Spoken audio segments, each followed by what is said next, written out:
Hi hello friends, ಎಲ್ರಿಗೂ ನಮಸ್ಕಾರ. Welcome to my YouTube channel. ಸ್ನೇಹಿತರೆ, ಇವತ್ತಿನ ವಿಡಿಯೋದಲ್ಲಿ ಈಗ ಆಲ್ರೆಡಿ ಅಂಗನವಾಡಿ ಟೀಚರ್ಸ್ ಮತ್ತು ಅಂಗನವಾಡಿ ಹೆಲ್ಪರ್ಗೆ ನೇಮಕಾತಿಯನ್ನು ಕರೆದಿದ್ದು ರಾಜ್ಯಾದ್ಯಂತ ಒಟ್ಟು 13,593 ಹುದ್ದೆಗಳು ಖಾಲಿವೆ. ಹಾಗಿದ್ರೆ ಎಲ್ಲೆಲ್ಲಿ ಖಾಲಿವೆ, ಹಾಗೆ ನೀವು ಹೇಗೆ ಅಪ್ಲೈ ಮಾಡಬೇಕು ಎಂಬುದರ ಬಗ್ಗೆ ನಾನು ಸಂಪೂರ್ಣವಾದಂಥ ಮಾಹಿತಿನ ಇವತ್ತಿನ ವಿಡಿಯೋದಲ್ಲಿ ತಿಳಿಸ್ಕೊಡ್ತೀನಿ. ಹಾಗೆ ನಿಮಗೆಲ್ರಿಗೂ ಒಂದು ಕ್ವಶನ್ ಕೂಡ ಇದೆ. ಒಟ್ಟು ನಮ್ಮ ರಾಜ್ಯಾದ್ಯಂತ ಎಷ್ಟು ಅಂಗನವಾಡಿ ಕೇಂದ್ರಗಳಿವೆ ಅಂತ ಕಮೆಂಟ್ ಮಾಡಿ ನೋಡೋಣ. ಹಾಗೆ ಈ ಒಂದು ವಿಡಿಯೋನ ಪೂರ್ತಿಯಾಗಿ ಬಿಗಿನಿಂಗಿಂದ ಎಂಡ್ವರೆಗೂ ವಾಚ್ ಮಾಡಿ. ನೀವು ಮಧ್ಯೆ ಮಧ್ಯೆ ಸ್ಕಿಪ್ ಮಾಡ್ಕೊಂಡು ನೋಡಿದರೆ ನಾ ಹೇಳುವಂಥ ಇನ್ಫಾರ್ಮೇಷನ್ ನಿಮಗೆ ಸರಿಯಾಗಿ ತಿಳಿಯೋದಿಲ್ಲ. ಹಾಗಾಗಿ ವಿಡಿಯೋನ ಪೂರ್ತಿಯಾಗಿ ವಾಚ್ ಮಾಡಿ. ಬನ್ನಿ ಇವತ್ತಿನ ವಿಡಿಯೋನ ಸ್ಟಾರ್ಟ್ ಮಾಡೋಣ. ಸ್ನೇಹಿತರೆ, ಈಗ ಆಲ್ರೆಡಿ ನಾನು ತಿಳಿಸಿದಾಗೆ ಕರ್ನಾಟಕ ರಾಜ್ಯಾದ್ಯಂತ ಅಂಗನವಾಡಿ ನೇಮಕಾತಿ ನಡೀತಾ ಉಂಟು ಅಲ್ವಾ. ಹಾಗಾಗಿ ನೋಡಿ 13,000ಕ್ಕಿಂತಲೂ ಅಧಿಕವಾದಂಥ ಒಂದು ಖಾಲಿ ಹುದ್ದೆಗಳಿದ್ದು ಈ ಬಾರಿ ಅಂಗನವಾಡಿ ಟೀಚರ್ ಆಗಿದ್ದರೆ ಅವರಿಗೆ PUC ಕಂಪಲ್ಸರಿ ಆಗಿರಬೇಕು. ಹಾಗೆ ಅಂಗನವಾಡಿ ಸಹಾಯಕರಿಗೆ SLC ಕಡ್ಡಾಯವಾಗಿ ಆಗಿರಬೇಕು. ಹಾಗೆ ನೀವು ಅರ್ಜಿ ಸಲ್ಲಿಸೋಕೆ ನಿಮ್ಮ ಫೋಟೋ, ಆಧಾರ್ ಕಾರ್ಡ್, ಹಾಗೆ ವಾಸ್ತವ್ಯ ಪ್ರಮಾಣ ಪತ್ರ, ಹಾಗೆ ನಾನು ಹೇಳಿದಾಗೆ ಮಾರ್ಕ್ಸ್ ಕಾರ್ಡ್ ಕೂಡ ನಿಮಗೆ ಬೇಕಾಗುತ್ತೆ. ನೀವು ಇದಷ್ಟು ದಾಖಲೆಗಳಿದ್ದರೆ ನೀವು ಆರಾಮಾಗಿ ಅರ್ಜಿನ ಸಲ್ಲಿಸಬಹುದು. ಇನ್ನು ಮುಂದೆ ಅಂಗನವಾಡಿ ಕೇಂದ್ರಗಳನ್ನು LKG UKG ಆಗಿ ಕನ್ವರ್ಟ್ ಮಾಡ್ತಾ ಇದ್ದಾರೆ. ಬೆಂಗಳೂರಲ್ಲಿ 250 ಗೌರ್ಮೆಂಟ್ ಮಾಂಟೆಸರಿ ಸ್ಕೂಲನ್ನು ಸ್ಟಾರ್ಟ್ ಮಾಡಿದ್ದಾರೆ. ಹಾಗೆ ಮುಂದಿನ ದಿನಗಳಲ್ಲಿ ಪ್ರತಿಯೊಂದು ಹಳ್ಳಿಯಲ್ಲೂ ಈ ಒಂದು ಗೌರ್ಮೆಂಟ್ ಮಾಂಟೆಸರಿ ಆಗಿ ಅಂಗನವಾಡಿ ಕೇಂದ್ರಗಳು ಬದಲಾಗುತ್ತೆ. ಹಾಗೆ ನಾನು ನಿಮಗೆ ಈ ಒಂದು ವಿಷಯದ ಬಗ್ಗೆ ನಿಮಗೆ ಪ್ರೀವಿಯಸ್ ವಿಡಿಯೋದಲ್ಲಿ ತಿಳಿಸ್ಕೊಟ್ಟಿದ್ದೆ ಕೂಡ. ನೀವು ಯಾರು ನೋಡಿದ್ರೋ ಅವರಿಗೆ ತಿಳಿದಿರುತ್ತೆ. ಹಾಗೆ ಈ ಒಂದು ಕೆಲಸಕ್ಕೆ ಮುಂದಿನ ದಿನಗಳಲ್ಲಿ ಹೆಚ್ಚಿನ ಆದ್ಯತೆ ಸಿಗಬಹುದು, ಸ್ಯಾಲ್ರಿ ಕೂಡ ಹೆಚ್ಚಾಗಬಹುದು. ಇನ್ನು ಕೆಲವೊಂದು ಜಿಲ್ಲೆಗಳಲ್ಲಿ ನೇಮಕಾತಿನೇ ಕರೆದಿಲ್ಲ ಅವರಿಗೆ.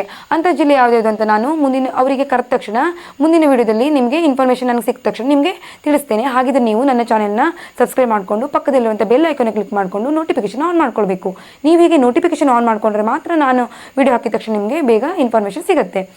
ಇನ್ನು ನಾನು ಯಾವ್ಯಾವ ಜಿಲ್ಲೆಗಳಲ್ಲಿ ನೇಮಕಾತಿಯನ್ನು ಈಗ ಪ್ರೆಸೆಂಟ್ ಡೇಸಲ್ಲಿ ನಡೀತಾ ಇದೆ ಅಂತ ನನಗೆ ತಿಳಿಸ್ಕೊಡ್ತೀನಿ.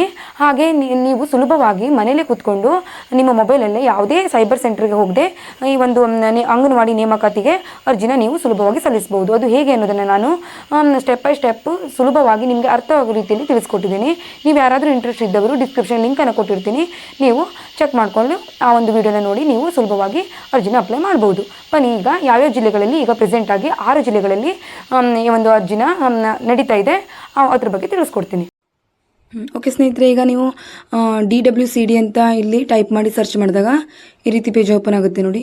ಅಲ್ಲಿ ನೀವು ಈಗ ನಾನು ಅಲ್ಲಿ ಕ್ಲಿಕ್ ಮಾಡಿದ್ನಲ್ಲ, ಅಲ್ಲಿ ಕ್ಲಿಕ್ ಮಾಡಿ. ನಂತರ ಈ ರೀತಿ ಮೇನ್ ಪೇಜ್ ಓಪನ್ ಆಗುತ್ತೆ. ಅಲ್ಲಿ ನೀವು ನೋಡಿ, ನೆಕ್ಸ್ಟ್ ನೋಡಿ ಇಲ್ಲಿ ನೀವು ಇಲ್ಲಿ ಅಂಗನವಾಡಿ ಕಾರ್ಯಕರ್ತರು ಹಾಗೂ ಸಹಾಯಕಿಯರ ನೇಮಕಾತಿ ಅಂತ ಇದೆ ನೋಡಿ, ಅಲ್ಲಿ ಕ್ಲಿಕ್ ಮಾಡಿ. ಅಲ್ಲಿ ಕ್ಲಿಕ್ ಮಾಡಿದ ನಂತರ ಈ ರೀತಿ ಆಪ್ಷನ್ಗಳು ಓಪನ್ ಆಗುತ್ತೆ. ಅಲ್ಲಿ ನೀವು 3ನೇ ಆಪ್ಷನ್ ಇದೆ ನೋಡಿ, ಈಗ ನಾನಲ್ಲಿ ತೋರಿಸ್ತಾ ಇದ್ದೀನಲ್ಲ, ಅಲ್ಲಿ 3ನೇ ಆಪ್ಷನ್ ಇದೆ, ಅಲ್ಲಿ ನೀವು ಕ್ಲಿಕ್ ಮಾಡಬೇಕು. ಆಗ ನೀವು ಇಲ್ಲಿ ಮೊದಲೇದು ಈಗ ನೀವು ಜಿಲ್ಲೆನ ಆಯ್ಕೆ ಮಾಡಬೇಕು. ಈಗ ಮೊದಲನೇದಾಗಿ ಇಲ್ಲಿ ಬಾಗಲಕೋಟೆ ನಾನು ಆಯ್ಕೆ ಮಾಡಿದ್ದೀನಿ, ಆದರೆ ಅಲ್ಲಿ ಯಾವುದೇ ರೀತಿ ಬಾಗಲಕೋಟೆಯವರಿಗೆ ಇನ್ನೂ ನೇಮಕಾತಿ ಕರೆದಿಲ್ಲ. ಆಯಿತಾ? ಈಗ ನಾನು ಯಾವ್ಯಾವ್ದು ನೇಮಕಾತಿ ಯಾವ್ಯಾವ ಜಿಲ್ಲೆ ಕರೆದಿದ್ದಾರೆ ಅಂತ ತಿಳಿಸ್ಕೊಡ್ತೀನಿ ನೋಡಿ. ಈಗ ಮೊದಲನೇದಾಗಿ ಚಿತ್ರದುರ್ಗ, ಅಂದರೆ ಚಿತ್ರದುರ್ಗದ ಜಿಲ್ಲೆಯಲ್ಲಿ ಯಾರ್ಯಾರು ಅಪ್ಲೈ ಮಾಡಬೇಕು ಅಂತ ಅಂದ್ಕೊಂಡಿದ್ದೀರಾ ಅಂಥವರು ಈಗ ಅಪ್ಲೈ ಮಾಡ್ಬೋದು, ಅವರಿಗೆ ಓಪನ್ ಇದೆ. ಹಾಗೆ ನಾ ಈಗ ಆಲ್ರೆಡಿ ನಿಮಗೆ ತಿಳಿಸ್ಕೊಟ್ಟಿದ್ದೆ ಸ್ನೇಹಿತರೆ, ಹೇಗೆ ಅಪ್ಲೈ ಮಾಡಬೇಕು ಅನ್ನೋದನ್ನು. ನೀವು ಯಾರಾದರೂ ಹೇಗೆ ಅಪ್ಲೈ ಮಾಡೋದು ಅಂತ ನಿಮ್ಗೆ ತಿಳಿದೇ ಇದ್ದರೆ ದಯವಿಟ್ಟು ನಾನು ಡಿಸ್ಕ್ರಿಪ್ಷನಲ್ಲಿ ಲಿಂಕನ್ನು ಕೊಟ್ಟಿರ್ತೇನೆ. ಆ ಒಂದು ವಿಡಿಯೋನ ನೋಡಿ ನೀವು ಸಂಪೂರ್ಣವಾದಂಥ ಮಾಹಿತಿಯನ್ನು ತಿಳ್ಕೊಳ್ಬೋದು ಹೇಗೆ ಅಪ್ಲೈ ಮಾಡಬೇಕು ಅನ್ನೋದನ್ನು. ಈಗ ನೋಡಿ, ನಾನು ಚಿತ್ರದುರ್ಗದಲ್ಲಿ ತಾಲೂಕನ್ನು ಅಲ್ಲಿ ಸೆಲೆಕ್ಟ್ ಮಾಡಬೇಕು. ನೀವು ಚಿತ್ರದುರ್ಗ ಜಿಲ್ಲೆ ಅಂತ ಸೆಲೆಕ್ಟ್ ಮಾಡಿದ ನಂತರ ನಾನು ಹೊಸದುರ್ಗ ಅಂತ ಸೆಲೆಕ್ಟ್ ಮಾಡಿದ್ದೀನಿ ನೋಡಿ. ಅಲ್ಲಿ ಈ ರೀತಿ ಆಪ್ಷನ್ ಕಾಣಿಸುತ್ತೆ ನಿಮಗೆ. ಹೊಸದುರ್ಗದಲ್ಲಿ ಎಲ್ಲೆಲ್ಲಿ ವೇಕೆನ್ಸಿ ಇದೆ ಅಂತ ತೋರಿಸುತ್ತೆ. ಅಲ್ಲಿ ನೀವು ಯಾವುದೋ ಅಂತ ಸೆಲೆಕ್ಟ್ ಮಾಡಿಕೊಂಡು ಆಯ್ಕೆ ಮಾಡ್ಕೊಂಡು ಆಯಿತು. ಓಕೆ ಸ್ನೇಹಿತರೆ, ಈಗ ಚಿತ್ರದುರ್ಗ ಜಿಲ್ಲೆಯವರು ಅಪ್ಲೈ ಮಾಡ್ಬೋದು. ಹಾಗೆ ಎರಡನೇದಾಗಿ ಧಾರವಾಡ ಜಿಲ್ಲೆ ಕೂಡ ಇವಾಗ ನೇಮಕಾತಿಗೆ ಓಪನ್ ಇದೆ.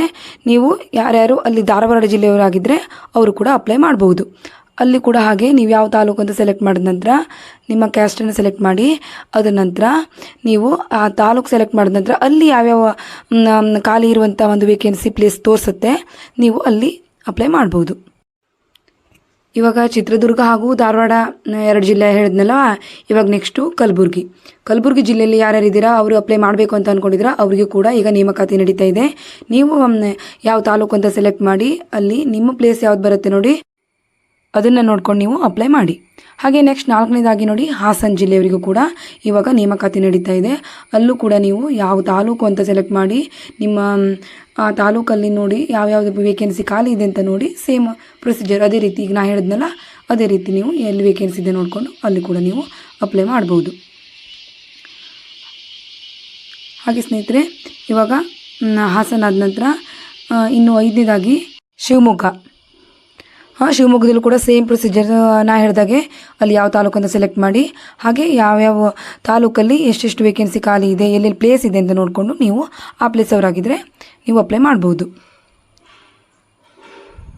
ನೋಡಿ, ಇಲ್ಲಿ ತಾಲೂಕನ್ನು ಸೆಲೆಕ್ಟ್ ಮಾಡಿದ ನಂತರ ನೀವು ಆ ತಾಲೂಕಿಗೆ ತಕ್ಕಂತೆ ಯಾವ ಪ್ಲೇಸ್ ಅಂತ ತೋರಿಸುತ್ತೆ ಅಲ್ಲಿ ಕೆಳಗಡೆ.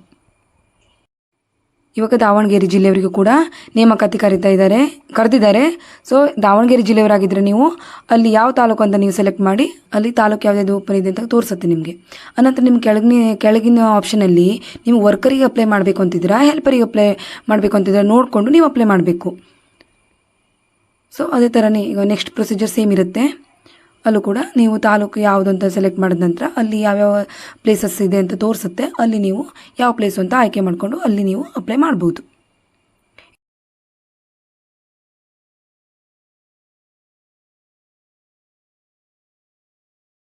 ಇನ್ನು ಕೊನೆಯದಾಗಿ ಸ್ನೇಹಿತರೆ, ಉತ್ತರ ಕನ್ನಡ ಕೂಡ ಇವಾಗ ನೇಮಕಾತಿ ನಡೀತಾ ಇದ್ದು, ಅಲ್ಲಿ ಕೂಡ ನೀವು ಯಾವುದು ತಾಲೂಕು ಅಂತ ಸೆಲೆಕ್ಟ್ ಮಾಡಿ, ಯಾವ ಪ್ಲೇಸ್ ಅಂತ ಸೆಲೆಕ್ಟ್ ಮಾಡಿ ಅಲ್ಲಿ ಅಪ್ಲೈ ಮಾಡ್ಬೋದು.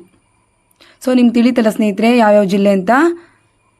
ಓಕೆ ಸ್ನೇಹಿತರೆ, ನೋಡಿದ್ರಲ್ವಾ ಯಾವ್ಯಾವ ಜಿಲ್ಲೆಗಳಲ್ಲಿ ಈಗ ಅಂಗನವಾಡಿ ನೇಮಕಾತಿ ಪ್ರಕ್ರಿಯೆ ನಡೀತಾ ಇದೆ ಅಂತ ಗೊತ್ತಾಯ್ತಲ್ವ ನಿಮಗೆ.